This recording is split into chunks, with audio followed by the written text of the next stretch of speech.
মধ্যপ্রাচ্যের উত্তেজনা নতুন মোড় নিচ্ছে। ডোনাল্ড ট্রাম্পের দেয়া 15 দফা প্রস্তাব সরাসরি নাকচ করে দিয়েছে ইরান। স্পষ্ট বার্তা, নিজেদের শর্ত ছাড়া কোনো সমঝোতা নয়। ওয়াশিংটনে এক নৈশভোজে ট্রাম্প দাবি করেন পর্দার আড়ালে ইরান আলোচনা চালাচ্ছে। তবে তেহরানের আশঙ্কা, এই তথ্য প্রকাশ হলে নিজ দেশের জনগণের ক্ষোভ কিংবা যুক্তরাষ্ট্রের হামলার ঝুঁকি বাড়তে পারে। বসুন্ধরা, উত্তরা, বনশ্রী, কুড়িল ও বাড্ডা সহ রাজধানীর বিভিন্ন স্থানে অভিজাত ও অত্যাধুনিক মানের ফ্ল্যাট কেনার এক নির্ভরযোগ্য প্রতিষ্ঠান প্লেজেন্ট প্রপার্টিজ লিমিটেড।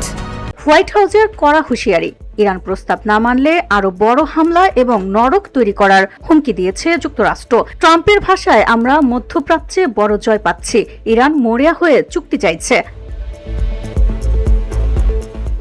ইরানের সাফ জবাব, তেহরান বলছে কোনো সরাসরি আলোচনা চলছে না, শুধু মধ্যস্থতাকারীদের মাধ্যমে বার্তা আদান প্রদান, কোনো আলোচনা নয়। 15 দফা প্রস্তাব পর্যালোচনায় থাকলেও আপাতত আলোচনার পরিকল্পনা নেই।